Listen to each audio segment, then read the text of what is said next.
सोपोर में आतंकवादियों ने भारतीय जनता पार्टी की एक बीडीसी चेयरमैन फरीदा खान के ऊपर हमला किया।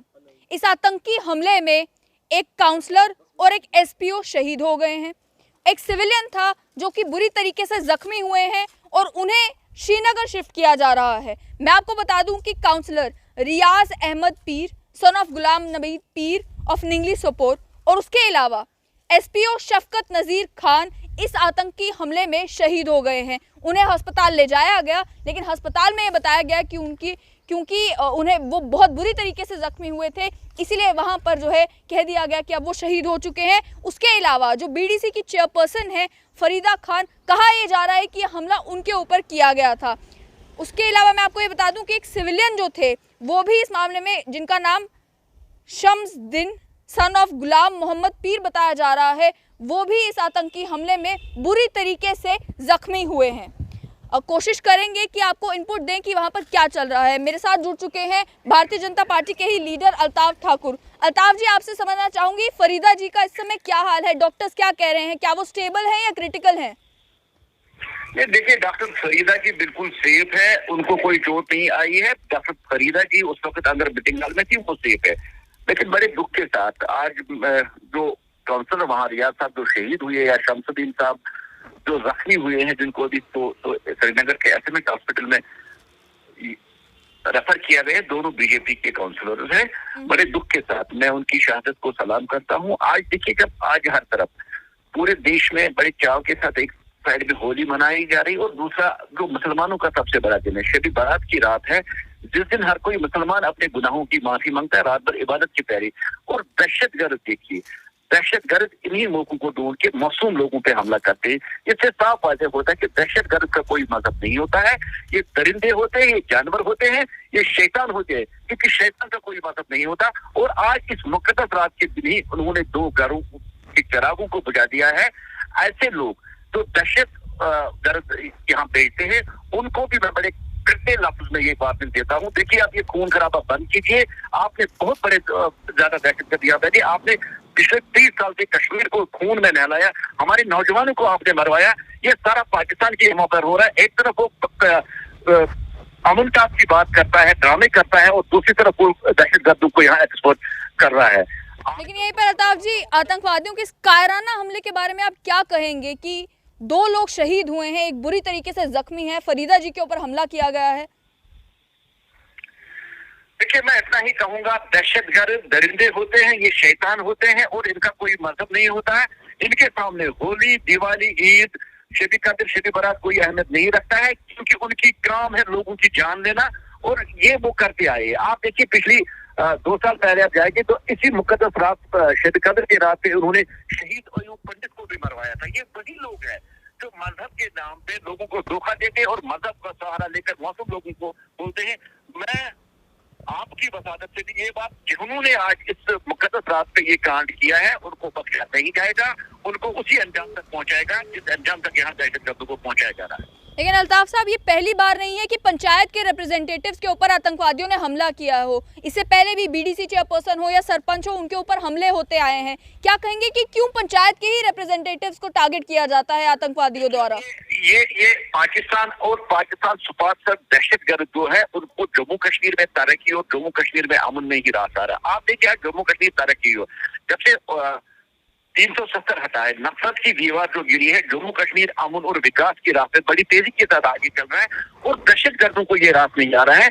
इसलिए दहशतगर्द बार बार उन पब्लिक रिप्रेजेंटेटिव पे हमला करते हैं जो जमीन के साथ जुटे हुए, जो डेवलपमेंट के सिपाही है, जो डेवलपमेंट यहाँ करते हैं, उनको अटैक करने की कोशिश करते हैं, ताकि कहीं ना कहीं खौफ और दहशत का माहौल है और जम्मू कश्मीर में तरक्की काम कम हो जाए। और बेसिकली इसके पीछे इनकी प्लानिंग यही है कि जम्मू कश्मीर का एक नौजवान जो है, जम्मू कश्मीर का जो यूथ है, वो गन की तरफ रास्ते हो जाए, वो डेवलपमेंट का मुद्दा छोड़ दे, वो एम्प्लॉयमेंट का मुद्दा छोड़ दे, वो एजुकेशन छोड़कर वो दहशतगर्द की तरफ राजी हो। इसलिए उन्होंने बार बार, पीछे भी हमने देखा और आज भी हमने ये देखा है, वो पंचायत राज की जो बेसिक रिप्रेजेंटेटिव है उन पर अटैक करते हैं।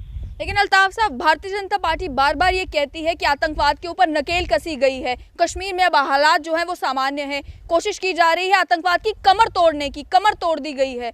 तो फिर उसके बावजूद भी इस तरीके से हमले होना, कभी फौज के ऊपर हमले, कभी इस तरीके के हमले, कैसे देखते हैं आप इसको? देखिए, भारतीय जनता पार्टी ने दहशतगर्दों की कमर तोड़ी है कश्मीर में, इसमें कोई नहीं। आप पिछले 1 साल का रिकॉर्ड देखिए और आज देखिए कितनी तेजी के साथ जम्मू कश्मीर की पुलिस, फौज, आर्मी इनका ताकुब करके दहशतगर्दों का खात्मा कर रही है। लेकिन दहशतगर्द को अब फौज के साथ या पुलिस के साथ लड़ने की ताकत उनमें नहीं रही, क्योंकि दहशत अब आखिरी सांस यहाँ जम्मू कश्मीर में ले रही है। इसलिए दहशतगर्दों ने एक स्ट्रेटजी के साथ एक खौफ और दहशत का माहौल पैदा करने के लिए आम लोगों पर अटैक करना शुरू कर दिया है। अल्ताफ साहब, क्या आपको लगता है कि क्योंकि डीडीसी के चुनाव बिल्कुल ठीक तरीके से कंडक्ट हो गए थे, डीडीसी एक नया टायर जो है पंचायती राज का वो जम्मू कश्मीर में इंट्रोड्यूस हुआ है, इसकी वजह से जो है आतंकवादियों ने इस तरीके के अटैक्स करना शुरू कर दिए हैं?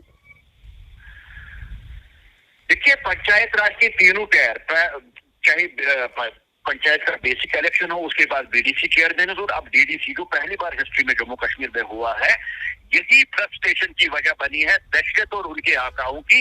इसी बेस पे आज जब लोग खुल के यहाँ वोटिंग के लिए निकले, पोलिंग के लिए निकले और लोगों ने मैंडेट दे दिया, हम दहशत का खैरबाद हमने कर दिया है, हम विकास चाहते हैं, हम डेवलपमेंट चाहते हैं, हम जम्मू कश्मीर में एजुकेशन चाहते हैं, हम जम्मू कश्मीर में बेटर इंफ्रास्ट्रक्चर चाहते हैं। यही फ्रस्ट्रेशन की वजह दहशतगर्दों को बनी है। अब मैंने पहले भी आपको कहा कि अब उनमें उतनी हिम्मत नहीं, उतनी ताकत नहीं रही, क्योंकि दहशत का कमर यहाँ टूट चुका है। इसलिए अब वो नेते जो हमारे सरपंच का बीडीसी चेयरमैन थे, उन पर उन्होंने अटैक करना, बेसिकली वो एक मैसेज देना चाहते हैं, अभी हम जिंदा है, लेकिन दहशत का अंत, दहशतगर्दों का अंत बहुत निकट में होगा। आज जिस तेजी के साथ दहशतगर्दों का सफाया हो रहा है, बहुत जल्द जम्मू कश्मीर दहशत मुक्त जम्मू कश्मीर होगा। बहुत बहुत शुक्रिया अल्ताफ साहब। तो आपने साफ तौर पर सुन लिया इनका क्या कहना है कि डीडीसी के इलेक्शंस होना एक फ्रस्ट्रेशन का कारण बना है आतंकवादियों के लिए, जिसकी वजह से इस तरीके के आतंकी हमले हो रहे हैं। मेरे साथ जुड़ चुके हैं स्ट्रेट लाइन के ही मैनेजिंग एडिटर सैयद जुनैद हाशमी। इनसे समझना चाहूँगी, आज जुनैद साहब, जो बीडीसी चेयरमैन के ऊपर हमला किया गया है, भारतीय जनता पार्टी के बीडीसी चेयरमैन के ऊपर हमला किया गया है, वो तो इस समय ठीक है, लेकिन इस आतंकी हमले को आप किस तरह से देखते हैं? दो चीज़ें हैं पल्लवी इसमें। पहली बात तो ये है कि टेररिस्टों के रैंक में फ्रस्ट्रेशन तो है। फ्रस्ट्रेशन इस चीज़ की है कि 5 अगस्त 2019 को एक फ़ैसला लिया गया। वो फ़ैसला पाकिस्तान के लिए, पाकिस्तान की आर्मी के लिए, आईएसआई के लिए एक बहुत बड़ा सरप्राइज़ था। उन्होंने कभी ये नहीं सोचा था कि इस तरीके से कॉन्स्टिट्यूशन को अमेंड किया जाएगा, आर्टिकल 370 को अमेंड किया जाएगा, 335A एब्रोगेट होगा और जम्मू कश्मीर को एक यूनियन टेरिटरी में बदल दिया जाएगा, लद्दाख एक यूनियन टेरिटरी बन जाएगा। लद्दाख की यूनियन टेरिटरी बनने के बाद और जम्मू कश्मीर की यूनियन टेरिटरी बनने के बाद जो स्ट्रैटेजिक डायनामिक्स थे जम्मू कश्मीर के, वो बिल्कुल बदल गए हैं। स्ट्रैटेजिक डायनामिक्स कैसे बदले हैं कि चाइना के साथ जो भी हमारी कन्फ्रंटेशन होती थी, उसमें जम्मू कश्मीर की गवर्नमेंट इन्वॉल्व रहती थी। जम्मू कश्मीर में डिस्टर्बेंसेस थी तो आपका फोकस श्रीनगर रहता था। तो हालांकि फ़ौज जाहिर सी बात है बॉर्डर्स पर थी, लद्दाख के बॉर्डर पर भी थी, लेकिन कोई भी फ़ैसला अगर लेना है, उस फैसला लेने में समय लगता था। लेकिन अब आपने जब लद्दाख को यूनियन टेरिटरी बनाया, वहाँ एक अलग एडमिनिस्ट्रेटिव सेटअप है। उस एडमिनिस्ट्रेटिव सेटअप को जम्मू कश्मीर से कोई लेना देना नहीं। उसका बार जम्मू कश्मीर के सिक्योरिटी इंफ्रास्ट्रक्चर के ऊपर नहीं, उसका बार जो है वो जम्मू कश्मीर की सिक्योरिटी एस्टैब्लिशमेंट के ऊपर नहीं, और उसका बार जम्मू कश्मीर की सिक्योरिटी सिनारियो पर नहीं। अब जम्मू कश्मीर के डीजीपी को नहीं सोचना कि लद्दाख में क्या हो रहा है, वो लद्दाख में अब लद्दाख के एडमिनिस्ट्रेशन को सब कुछ देखना है। दूसरा, लद्दाख अब सीधा जो है केंद्र सरकार के संपर्क में है। एक यूनियन टेरिटरी बनने के बाद गृह मंत्रालय की सीधा जो है देख रेख और दखल अंदाजी वहाँ पर मुकम्मल तौर पर है। डिफेंस मिनिस्ट्री अपनी डिफेंस एस्टैब्लिशमेंट्स को और मजबूत कर सकती है अब लद्दाख में, क्योंकि अब जाहिर सी बात है उन्हें जम्मू कश्मीर की सरकार से कुछ पूछने की ज़रूरत नहीं है, कोई बिल पास कराने की ज़रूरत नहीं है, या जम्मू कश्मीर की सरकार की कंकरेंस की कोई ज़रूरत नहीं है। हालांकि डिफेंस के मामले में पहले भी इन सब चीज़ों की ज़रूरत नहीं थी, लेकिन एक डेमोक्रेटिक सरकार जब कहीं पे भी होती है, आप कोई भी फैसला अगर किसी उस प्रदेश को लेकर या उस एरिया को लेकर लेना चाहेंगे तो आपको सरकार से पूछना पड़ता है।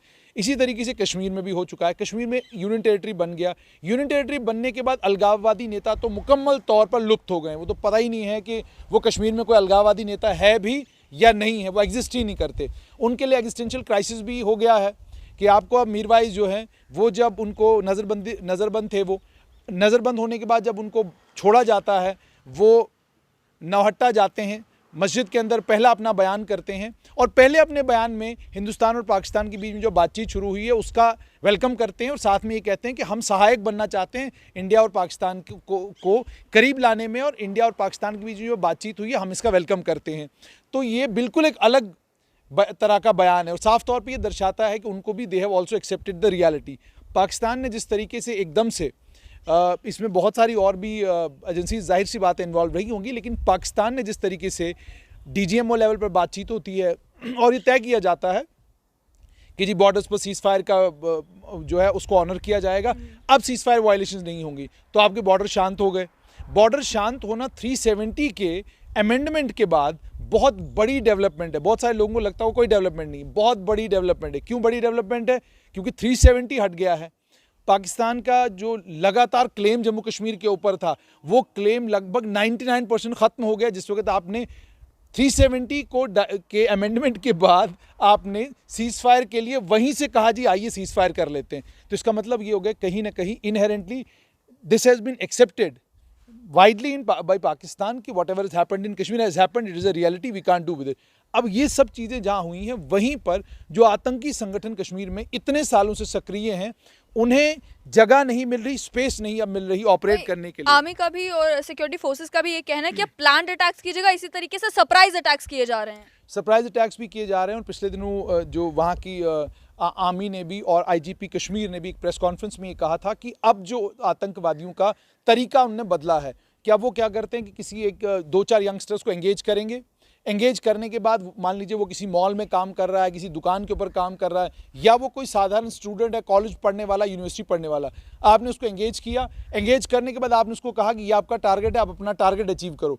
टारगेट अचीव आप जब करते हैं उसके बाद आप जाइए अपनी नॉर्मल लाइफ में चले जाइए, आप मतलब आप अपनी नॉर्मल लाइफ में चले जाइए, भूल जाइए आपने कुछ किया था। तो ये एक स्ट्रैटेजी उन्होंने अपनाई थी, लेकिन इस स्ट्रैटेजी को भी हमने देखा कि इसको भी विफल किया सिक्योरिटी फोर्सेज ने। पिछले दिनों लवेपुरा में एक अटैक हुआ, इमीडिएटली उसके बाद हमने देखा कि 2 लोग गिरफ्तार किए गए और एक आतंकी जो उनके साथ था he is on the run. आज जो BDC को लेकर या DDC को ऊपर अटैक करना, ये असल में कोशिश ये है कि जो ये एक नया इंस्टीट्यूशन यहाँ पर खड़ा हो रहा है, इस नए इंस्टीट्यूशन को मजबूत न होने दिया जाए। और उसके बाद जिस तरीके से BJP कोशिश कर रही है कि कश्मीर वैली में अपना फुटप्रिंट जो है उसको बढ़ाया जाए, उस फुटप्रिंट को भी बढ़ने नहीं दिया जाए। और एक जो मानसिकता वहाँ पर है जो कॉन्टिन्यूसली इस चीज़ को रीएनफोर्स करने की कोशिश करती है कि यहाँ वही चलेगा जो हम चाहेंगे, यानी आतंकवादियों की एक मानसिकता इस तरह की है, ठीक है। तो इस तरह के अटैक जाहिर सी बात है। अब इसमें वो एक और सवाल बड़ी बार लोग पूछते हैं जी फौज क्या कर रही थी। देखिए ये सरप्राइज अटैक्स हैं, अचानक आप किसी जगह, आतंकवादी सिर्फ एक आपकी एक छोटी सी गलती को की आड़ में होता है, वो कि आपने कहीं गलती की नहीं और उसे स्ट्राइक किया नहीं।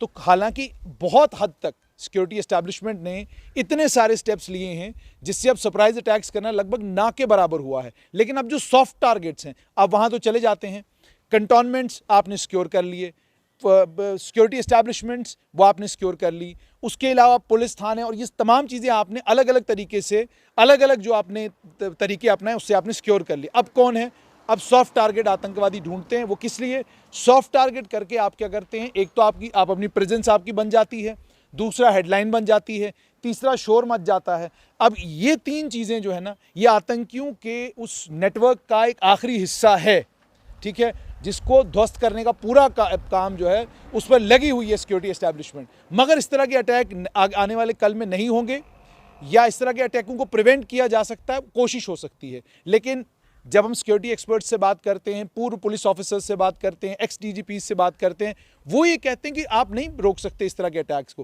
क्योंकि आतंकवादी आतंक फैलाने के लिए निकला है तो ही आतंकवादी है ना। आपको लगता है कि पब्लिक रिप्रेजेंटेटिव्स के ऊपर अटैक करके एक डर का माहौल बनाया जा सकता है कि पब्लिक रिप्रेजेंटेटिव्स को भी लगे कि वी आर नॉट सेफ? डर का माहौल भी बनाया जा रहा है, लेकिन दूसरी तरफ एक तरफ जहां डर और भय का माहौल, जाहिर सी बात है कोई भी इलेक्टेड रिप्रेजेंटेटिव, चाहे वो पंचायत का है, चाहे वो लेजिस्लेटिव इंस्टीट्यूशन का है, हर इंस्टीट्यूशन ये जानता है कि आतंकवाद एक सच्चाई है कश्मीर घाटी की। वहाँ पर इस तरह के अटैक होते रहे। इससे पहले कितने सारे लेजिस्लेटर्स के ऊपर हमले हुए, नेशनल कॉन्फ्रेंस के वर्कर्स के ऊपर हमले हुए, BJP के वर्कर्स के ऊपर हमले हुए, PDP ने वर्कर्स इसमें खोए, इसमें अलग अलग कांग्रेस ने अपने वर्कर्स इस आतंकवाद की भट्टी में खोए हैं। तो ये सब कुछ तो होता रहा है, पीछे भी होता रहा है, और आने वाले कल में भी ये कहा जाए कि इसकी संभावना नहीं, संभावना है। इससे होता क्या, इससे होता ये है कि जो स्ट्रेस सिक्योरिटी एक्सपेंडिचर के ऊपर है वो बढ़ जाता है आपका, क्योंकि अब आपको एकदम फ़ौरन सोचना है कि जितने BDC चेयरपर्सन है इनको सिक्योर करना है, अब इनको सिक्योरिटी प्रोवाइड करनी है, अब इनको गाड़ी प्रोवाइड करनी है, अब इनको और ज़्यादा सिक्योर करना है। ये जो है ये और ज़्यादा परेशानी बढ़ा देता है सिक्योरिटी एस्टैब्लिशमेंट के लिए, क्योंकि जाहिर सी बात है आज ये हमला हुआ है। बीजेपी के जितने भी नेतागण हैं वो अब जो है जाहिर सी बात है इसी वक्त से फ़ोन कॉल लगने शुरू हो जाएंगे डीजीपी को, आगे पीछे, कि जनाब हमारे चेयरपर्सन बाकी डर गए हैं, भय का माहौल है, खौफ का माहौल है, इनको सिक्योरिटी दीजिए, इनको गाड़ी दीजिए, इनको ये दीजिए, वो दीजिए। तभी आपने देखा पीछे जब डीडीसी के चेयरपर्सन आए थे या उनके मेंबरान आए थे, 280 लोग गाड़ी मांग रहे हैं, 280 लोग पेट्रोल मांग रहे हैं, कार मांग रहे हैं, सिक्योरिटी मांग रहे हैं, बीपी गाड़ियां मांग रहे हैं, सब कुछ मांग रहे हैं। वो क्यों मांग रहे हैं? इसका मतलब ये हो गया कि उन्हें भी इस चीज़ का पता है कि अगर हमको कश्मीर में 140 लोगों को ऑपरेट करना है, हालात जो हैं उन हालात के बीच में अगर किसी भी जगह आपने मूवमेंट करनी है तो उस मूवमेंट के लिए आपको सिक्योरिटी की बहुत ज़्यादा ज़रूरत है। मगर इससे ज़्यादा इंपॉर्टेंट ये है कि एक कॉन्फिडेंस जो है वो लोगों के अंदर पैदा किया जाए। ये सरप्राइज़ अटैक्स जो हैं जाहिर सी बात है ये डराने के लिए है, लेकिन इन सरप्राइज़ अटैक्स ने किसी को आज तक डराया हो, उसके बाद इंस्टीट्यूशंस बंद हुए हों, ऐसा देखने को आज तक नहीं मिला है। उम्मीद यही है, जो आज 2 लोग शहीद हुए हैं, जाहिर सी बात है उनका दुख भी हमें है, उनके परिवारों के साथ हमें सहानुभूति भी है, अफसोस भी है, लेकिन साफ तौर पर यह है कि जो आतंकवाद के ऊपर नकेल कसी जा रही है, जो आतंक के इंफ्रास्ट्रक्चर को जिस तरीके से ध्वस्त किया जा रहा है, वो पाकिस्तान को परेशान कर रहा है, आईएसआई को परेशान कर रहा है, सबको परेशान कर रहा है, आतंकी नेटवर्क को परेशान कर रहा है। उसी के चलते ये जो फ्रस्ट्रेशन में ये जो कुछ काम हो रहा है, उम्मीद है कि आने वाले दिनों में पुलिस, आर्मी और पैरामिलिट्री फोर्सेस मिलकर इसको भी रोकने का काम करेंगे। आज सोपोर में एक आतंकी हमला हुआ। आतंकी हमला भारतीय जनता पार्टी की बीडीसी चेयरमैन फरीदा खान के ऊपर हुआ। उनके बारे में ये कहना है कि वो इस समय स्टेबल हैं, लेकिन इस आतंकी हमले में एक काउंसलर, एक एसपीओ शहीद हुए हैं और एक सिविलियन जो है वो बुरी तरीके से जख्मी हुए हैं। वहीं आप देखते होंगे आए दिन जो है सिक्योरिटी फोर्सेस एनकाउंटर्स में आतंकवादियों को मार गिरा रही है। शायद इस बात की फ्रस्ट्रेशन है, या फिर जो डीडीसी इलेक्शंस जम्मू कश्मीर में हुए अगस्त 5 के बाद जो नॉर्मलसी जम्मू कश्मीर में लाने की कोशिश की जा रही है, या उस बात की फ्रस्ट्रेशन। अल्ताफ ठाकुर जो भारतीय जनता पार्टी के लीडर हैं, उन्होंने कहा कि उस बात की फ्रस्ट्रेशन है पाकिस्तान को भी, आतंकी नेटवर्क को भी, जिसकी वजह से वो इस तरीके के आतंकी हमले कर रहे हैं।